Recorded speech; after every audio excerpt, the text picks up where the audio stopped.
जय बैठ चौटाला जी, सत्य रहे। राम राम जी। श्रद्धांजलि देने हेतु आया था और अचानक मैं अब चौटाला जी से, रामपाल माजरा जी से 14 तारीख को संभाल के मैं किसी शादी में मिला था। इन्होंने जो मुझे मान सम्मान दिया, जो अपनापन दिखाया, जिस तरीके से इज्जत दी, मुझे चौटाला साहब के दिन याद आ गए कि जो वो एक योद्धा थे, एक राजा थे, एक हरियाणा के मान्य तान्य नेता थे। उन्होंने मेरे को राजनीति में जन्म दिया था। जब मैं इंडियन एयरफोर्स में नौकरी करता था, मैं उनसे मिलता था। फिर मैं एयरफोर्स से रिटायर होकर फिर भी उनसे संपर्क में रहा। फिर मैं उनकी पार्टी में काम करता रहा और ऐसे धीरे धीरे उनके साथ चलता रहा। और मैंने बहुत प्रोग्राम भी, चुलकाना मेरा गाँव है बड़ा, वहाँ बहुत बड़ा दंगल भी आयोजित किया था। उनको पूरा विश्वास हो गया भी ये निस्वार्थ और एक सच्चा आदमी फौजी हमारे साथ जुड़ा है। तो उन्होंने मेरे को बहुत मान सम्मान दिया। भाई जरूर से इज्जत देना और ज्यादा इस तरह का ख्याल रखना। वो मैं भी हैरान था उन बातों से कि हमारे जैसे छोटे कार्यकर्ता को चौटाला साहब इतना सम्मान देते हैं। मैंने एक प्रण किया था, मैं कुछ बनूं ना बनूं, चौटाला साहब सीएम बन जाएंगे, मैंने जिंदगी भर इनके साथ रहना है। लेकिन बीच में कुछ गड़बड़ हुई। चौटाला साहब मैं उनकी बताता हूं उनकी करनी। वो मुख्यमंत्री बने, मुझे कोई लालच तो था नहीं, उनकी सेवा के लिए 24 घंटे तत्पर रहता था। मैं हरियाणा भवन चला गया, मैंने कोई काम भी नहीं था, उन्होंने बुलाया, कहने लगे बरसिंह काम बता। मैंने अच्छा कोई काम तो है नहीं, फिर भी कह के देख लेता हूँ करते हैं कि नहीं। मैंने जी मेरा रिवॉल्वर लाइसेंस बनवा दो, मेरी फाइल पड़ी है एसपी के पास। बोले भाई तू चला जा डीसी मिलना।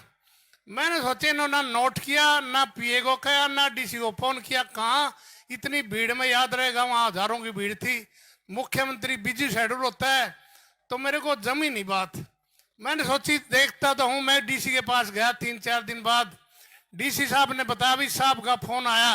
मेरा दिल गदगद हो गया यार, ऐसा याद रखने वाला और अब इतना मान सम्मान कार्यकर्ताओं को देने वाला इस धरती पर तो कोई नेता हो नहीं सकता। मेरा दिल गदगद हो गया। लेकिन डी साहब कहने लगे एक मजबूरी है कि भाई पता किया तेरी फाइल एसपी ऑफिस से आई नहीं। मैंने जी कोई बात नहीं, बोला 5-7 दिन में बना देंगे। मैंने चौटाला साहब को बाहर निकल के फोन मारा, कोई स्वार्थ तो था नहीं, खाली मान सम्मान देखना चाहता है इनके दिल में, वाकई में है दो भाई। मैंने कहा साहब मेरा काम तो हुआ नहीं। बोला डीसी ने बताया नहीं। मैंने जी बताया, लेकिन हुआ तो नहीं। भाई ऐसी इंसानियत, ऐसे नेतागिरी, ऐसा का इज्जत देने वाला। देखो डी साहब को फोन मारा, उसके आदमी मेरे को रोड से पकड़ कर लेकर 10 मिनट में लाइसेंस हाथ में दे दिया। क्या ऐसा हिंदुस्तान में कैसे नेता। उसके बाद दूसरी घटना बताता हूं। मैं एयरफोर्स से आने के बाद फैक्ट्री के अंदर, बहुत बड़ी फैक्ट्री में मैनेजर था, सारा अनुशासन देखता था, प्रशासनिक काम देखता था। ये भाई बड़े आदमी शौकीन होते हैं, उनको भी पता था कि भाई चौटाला साहब से श्री राम रवि है। उसमें भाई फैक्ट्री मालिक भी चाहता है मेरी शोभा बड़े, हीरो होंडा ग्रुप था। वो कहने लगे बरसिंह क्या चौटाला साहब को शादी में बुला सकता है। मैंने कहा जी आज तो आखिरी दिन है, और अब कैसे आएंगे, ना आपने कार्ड दिया, ना मेरे साथ जाकर उनको इन्वाइट किया, फिर ऐसे कैसे आएंगे। लेकिन मैं अपनी कोशिश कर लेता हूं। मैंने चौटाला साहब को फोन मारा, उन्होंने फोन उठाया और मैंने कहा जी एक रिक्वेस्ट है, ऐसे ऐसे है, मेरे मालिक हैं फैक्ट्री के, उसी शादी में चाहते हैं। बोले बरसिंह उसने मेरे को कार्ड नहीं दिया, मैं उसको जानता नहीं, शादी में तो कार्ड भी देर जान कर जब जा जाता है। मैंने कहा जी मैं उसके यहाँ नौकरी करता हूँ, मेरी आन बान का सवाल है। चौटाला जब कहा मैं ग्वालियर से चले और नई दिल्ली स्टेशन मिल, भाई मेरे साथ जाते वहां गहमा गहमी के साथ वहां जैसे इन्होंने दर्शन दिए, भाई मेरा तो भविष्य बन गया। मेरा फैक्ट्री में इतना दबदबा हो गया कि मैंने हजारों लड़कों को फैक्ट्रियों में नौकरी दी है, और मैं उसी बदौलत फिर विधायक लोगों ने बनाया। लेकिन जो कुछ बिगाड़ू होते हैं ना, जब चौटाला साहब की मेरी नजदीकी देखी और मुझे कोई स्वार्थ लालच नहीं था, मान सम्मान का वो देते थे, तो उन्होंने बिगाड़ लिया, छोड़ा और मेरे को टिकने नहीं दिया। मैं पूरी कहानी तो क्या बताऊं, मैं चला गया।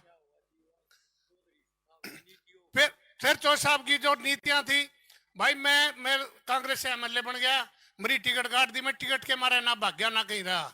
मेरी टिकट काटने के बाद मैं कांग्रेस में था, मेरी मां मर गई। हुड्डा साहब नहीं आए, कोई नहीं आया, चौटाला साहब आए तेरहवीं में, भाई फिर मेरा दिल घूम गया, फिर मैं उनके साथ शामिल हो गया। लेकिन अब चलते चलते भाई अब दोबारा मौका आया, कि चौधरी साहब शादी में थे और मैं आज आया।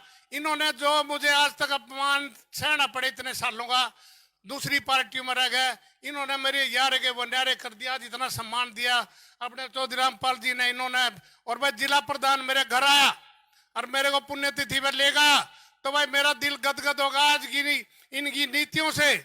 और हरियाणा का भला करने वाला नेता एक ही है, ये मुझे विश्वास हो चुका है, वो चौधरी अभय सिंह चौटाला। भाई ये कहानी तो सुनते थे कि अभय चौटाला सत्य है, अब ये हरियाणा की आम जनता को विश्वास हो चुका है कि वाकई में अभय सिंह चौटाला सत्य है। और आने वाली हालात जो कानून पर जो व्यवस्था चरमरा चुकी है, इसको एक ही शेर चौधरी अभय सिंह चौटाला ही सुधार सकता है। हालांकि मैं शामिल होने नहीं आया था, लेकिन इनके प्यार को लगाव कर नीतियों और चौटाला साहब के पद-चिन्हों में समर्पण होते हुए आज अपने जीवन को समर्पित करता हूं इस पार्टी के लिए। जीवन भर इस पार्टी से भागूंगा नहीं और इतनी मेहनत करूंगा। मैं गुर्जर समाज से हूं, एक्स एमएलए हूं, बिना किसी शर्त के, बिना किसी शर्त के, बिना किसी स्वार्थ के। भाई मेरी इनकी बात तक भी नहीं है, मैं अर्पण करता अपने आप से समर्पित करता हूं अपने आप को। चौधरी साहब मेरा तो हाथ जोड़ का निवेदन है, मेरे निवेदन को स्वीकार करो आपके चरण में। मैं इस पार्टी की जीवन भर सेवा करना चाहता हूं। बहुत बहुत धन्यवाद। और एक बात मेरी सारा हरियाणा जहां तक आवाज जाए, भाई ऐसा नेता नहीं मिलेगा मान सम्मान देने वाला, किसी पार्टी में नहीं मिलता। मैंने देख लिया नेता स्वार्थी होते हैं, ये ईमानदार और भाई संगठन करता तगड़ा और भला करने वाला और हरियाणा को चलाने वाला नेता और रामपाल माजरा जी इनके साथ अध्यक्ष। और मैंने देखे इनके जिला अध्यक्ष भी मान सम्मान ऐसे ही देते हैं। भाई मैं तो सबका बहुत बहुत हार्दिक धन्यवाद करता हूं और भाई निवेदन करता हूं मुझे अपने चरणों में स्वीकार करें। बहुत बहुत धन्यवाद। जय ओम प्रकाश चौटाला अमर रहे, जय भैया चौटाला जी सत्य रहे। राम राम जी।